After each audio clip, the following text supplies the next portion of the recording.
Hello friends, नमस्कार। स्वागत है आपका टेक मुकेश चैनल में। तो फ्रेंड्स, आज की इस लेटेस्ट और फ्रेश वीडियो में मैं आपको बताने जा रहा हूँ कि जो ईपीएफओ के मेंबर्स है, जो ईपीएफओ से ईपीएस की पेंशन लेते हैं, तो इनके रिगार्डिंग एक बहुत बड़ी अपडेट निकल के सामने आई है, जिसके बारे में कि आज मैं आपको इस वीडियो में अपडेट देने जा रहा हूँ। तो फ्रेंड्स, उसके बारे में बात करने से पहले आपसे करूँगा एक रिक्वेस्ट कि यदि आपने चैनल को अभी तक सब्सक्राइब नहीं किया है तो प्लीज़ चैनल को सब्सक्राइब कर लीजिए और जो बेल का आइकन आता है उसको दबा दीजिए, ताकि आपको आने वाली वीडियो की नोटिफिकेशन जो है वो मिलती रहे। तो चलिए फ्रेंड्स, जान लेते हैं उस बड़ी अपडेट के बारे में। देखिए friends, minister promise action on EPFO higher pension delay. Union labour minister Bhupinder Yadav met representatives of employees and employers on the Central Board of Trustees CBT of the Employees Provident Fund Organization EPFO here at his office on November 28 and assured them that the minister is addressing complaints of delay in processing joint option of employees for higher pension. CBT members have raised the issue earlier too.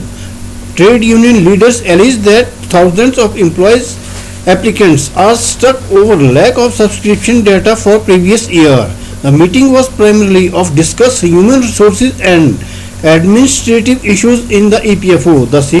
The CBT members pointed out that around 10,000 posts are laying and most of them are in offices near industrial cluster. चलिए मैं आपको इसका जो है हिंदी में बता देता हूँ। देखिए, मंत्री ने ईपीएफओ उच्च पेंशन विलंब पर कार्रवाई का वादा किया। बैठक में मुख्य रूप से ईपीएफओ में मानव संसाधन और प्रशासनिक मुद्दों पर चर्चा हुई।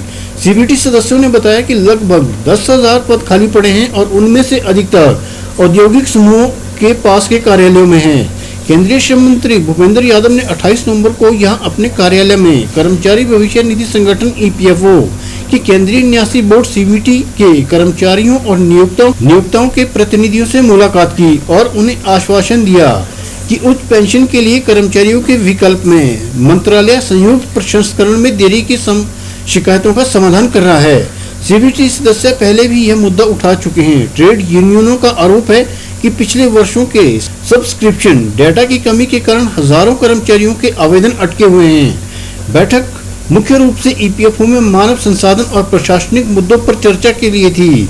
सीबीटी सदस्यों ने बताया कि लगभग 10,000 पद खाली पड़े हैं और उनमें से अधिकांश औद्योगिक समूह के पास के कार्यालयों में हैं। उच्च पेंशन पर सुप्रीम कोर्ट के फैसले को 1 साल से ज्यादा का समय बीत चुका है, लेकिन ईपीएफओ में भारी रकम भेजने के बावजूद अब तक किसी को बढ़ी हुई रकम नहीं मिली है। ईपीएफओ के कर्मचारी आवेदनों को लेकर संघर्ष कर रहे हैं। कर्मचारियों की कमी संयुक्त विकल्पों की प्रक्रिया में बाधा उत्पन्न कर रही है। सरकार के पास इस मुद्दे को हल करने की कोई योजना नहीं है। सीबीटी सदस्य ने कहा कि नियोक्ताओं के लिए संयुक्त विकल्पों को मंजूरी देने की अंतिम तिथि 31 दिसंबर को समाप्त हो रही है।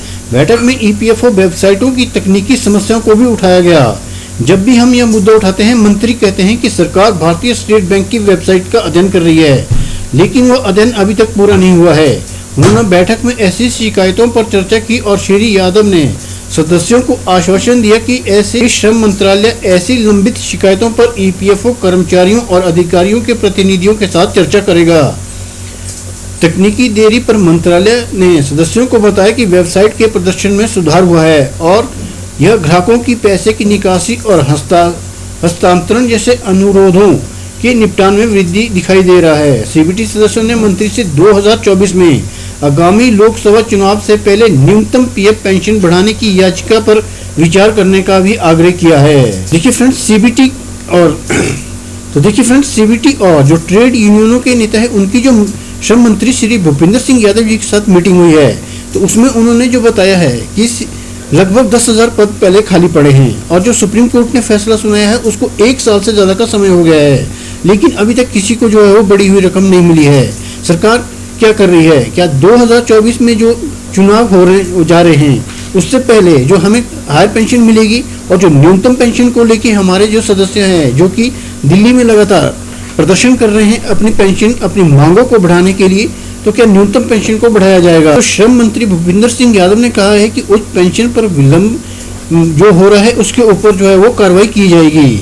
तो आपका इसके बारे में क्या कहना है? अपनी राय कमेंट में लिखना मत भूलिएगा और ऐसे ही अमेजिंग और इंटरेस्टिंग वीडियो के लिए please like, share and comments. Thanks for watching. Thank you.